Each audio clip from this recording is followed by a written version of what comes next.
يا للوطن حب الوطن من الإيمان ولا تكن من الحرمان انهضوا على الوطن يا للوطن يا للوطن يا للوطن حب الوطن من الإيمان ولا تكن من الحرمان انهضوا على الوطن Indonesia بلادي أنت عنوان الفخامة كل من يأتيك يوم قومي هيا قوماما كل من يأتيك يوم قومي هيا قوماما.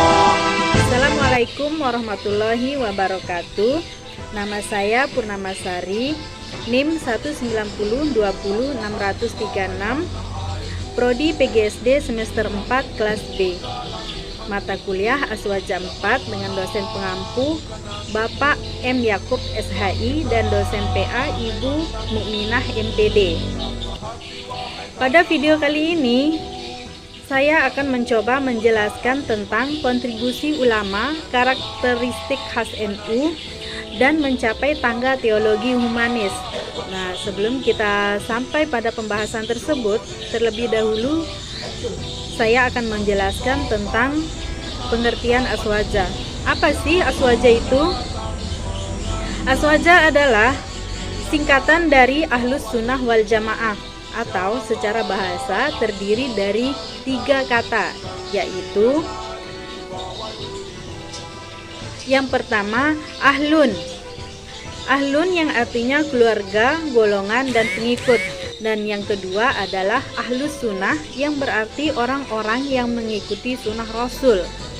Sedangkan yang ketiga adalah al-jamaah. Al-jamaah adalah sekelompok orang-orang yang memiliki tujuan. Jadi, jika dikaitkan dengan mazhab, mempunyai arti sekumpulan orang yang berpegang teguh pada salah satu imam mazhab dengan tujuan mendapatkan keselamatan di dunia dan akhirat. Kemudian yang kedua adalah kontribusi ulama Ahlus Sunnah wal Jamaah bagi umat Islam. Nah, di sini kontribusi ulama sangat penting sekali ya bagi kita semua. Secara jarak dan waktu, umat Islam zaman sekarang sangat jauh masanya dari Nabi Muhammad, lebih dari 1400 tahun dengan jarak 88 km lebih. Namun alhamdulillah lantaran peran para ulama, para wali, para ustadz, akhirnya akidah Islam, syariat agama Islam bisa sampai kepada kita semua. Dan dengan peran ulama tersebut kita bisa masuk Islam. Dengan peran ulama juga kita bisa sholat, kita bisa berzakat. Dengan peran ulama kita juga bisa pergi haji dan lainnya. Selain bersyukur kepada Allah, tidak sah juga jika kecuali kita juga berterima kasih kepada sesama manusia yang telah berjasa menyampaikan agama Islam kepada kita.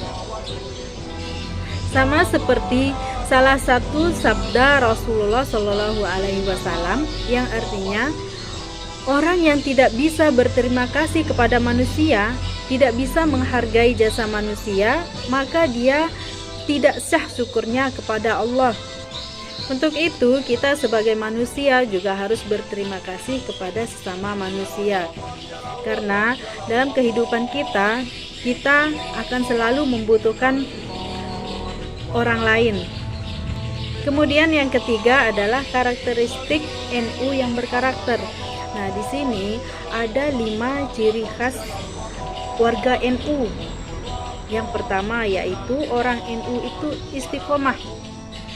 Nah, istiqomah maksudnya di sini adalah jika dia sudah berkata la ilaha illallah, maka di dalam pikiran dan hatinya pun akan tetap la ilaha illallah. Kemudian yang kedua adalah berupa istifadah.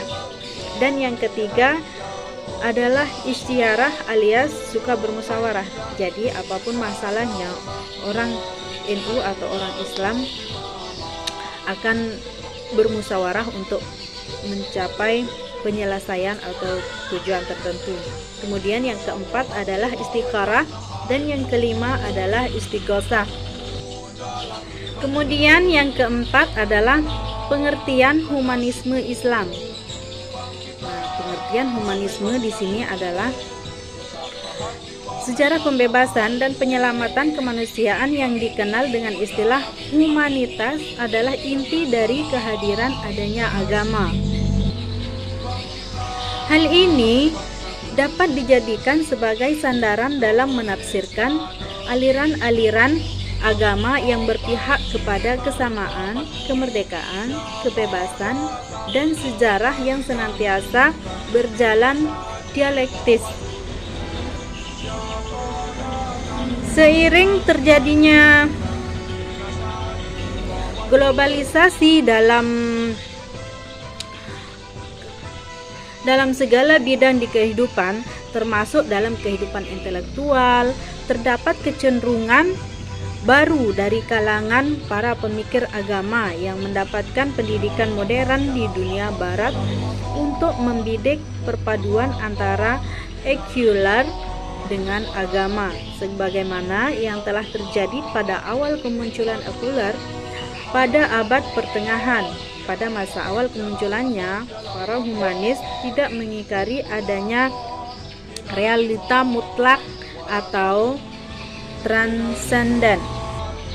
Islam memandang bahwa posisi ekular harus dipahami sebagai konsep dasar kemanusiaan yang tidak berdiri sendiri dan bebas, sehingga dalam memberikan pengertian tentang kemanusiaan, manusia harus terkait dengan teologis, yaitu teologis yang kita bahas hari ini. Dan yang kelima adalah karakteristik humanisme dalam Islam. Nah, di sini karakter tersebut adalah yang pertama, saling mencintai, penuh kasih, dan selalu menjaga kebersamaan. Dan yang kedua adalah berpegang teguh pada agama Allah, tidak berselisih, tidak bercerai-berai, dan selalu menghindari permusuhan. Kemudian yang ketiga adalah menjalin hubungan dengan umat lainnya yang tidak memusuhi umat Islam dengan saling kenal mengenal, saling berbuat baik, dan saling berbuat adil. Nah, yang keempat adalah menjalin kebebasan beragama.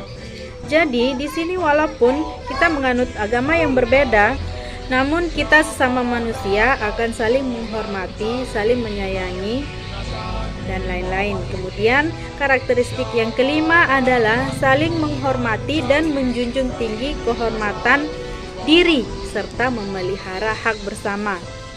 Maksudnya di sini adalah tidak mengambil sesuatu atau merampas sesuatu yang bukan hak atau milik kita sendiri.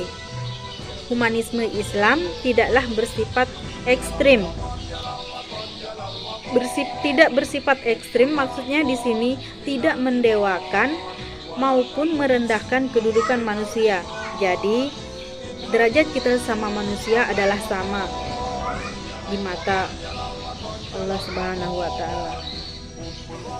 Mungkin hanya ini yang dapat saya sampaikan. Semoga apa yang kita pelajari hari ini bermanfaat untuk kita semua. Amin. Sekian dan assalamualaikum warahmatullahi wabarakatuh.